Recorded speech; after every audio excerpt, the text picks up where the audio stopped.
অর্ধ কোটিরও বেশি মানুষের উপস্থিতি হবে সেদিন ঢাকায়। আমরা বিপুল সংখ্যক মানুষের সমাগম হবে, এটা আমরা যেমন প্রত্যাশা করছি, আমরা তার কিছু আভাস পাচ্ছি। কারণ সারা বাংলাদেশ থেকে আজকে একদিন আগে মানে মানে আর মাত্র 2 দিন আছে, আগামী পরশুদিন উনি আসবেন। আজকেই আমরা দেখতে পাচ্ছি বিভিন্ন জেলা থেকে লোক আসা শুরু হয়েছে। তো সুতরাং 25 তারিখে এখানে মানে মানুষের মহামিলন এবং মহামেলায় পরিণত হবে, এই ব্যাপারে আমরা নিশ্চিত।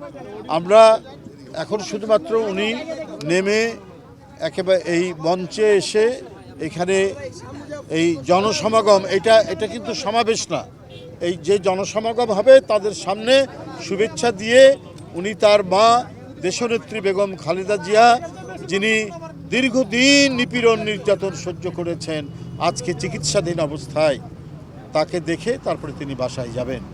তো সেই পর্যন্ত আমি মনে করি বাসায় যাওয়া পর্যন্ত রাস্তার 2 ধারে অসংখ্য মানুষ, লক্ষ লক্ষ মানুষ, আমি তো মনে করি যে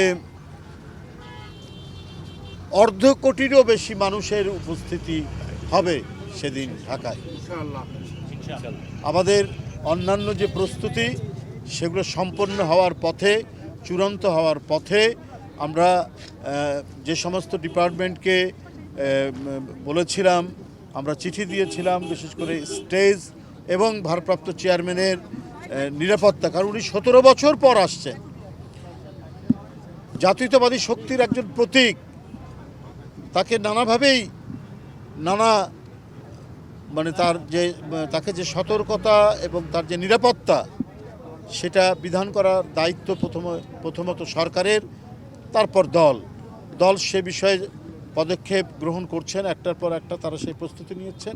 আমি আশা করি সরকারও সেটা নিচ্ছেন, যেটা আমরা এখানে তার কিছু উদাহরণ আমরা এখানে পাচ্ছি, দৃষ্টান্ত আমরা পাচ্ছি।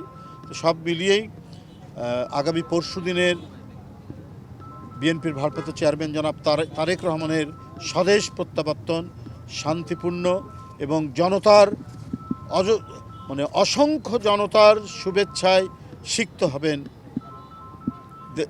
জনাব তারেক রহমান, এবং সেই জনসমাগমকে তিনি শুভেচ্ছা জানাবেন।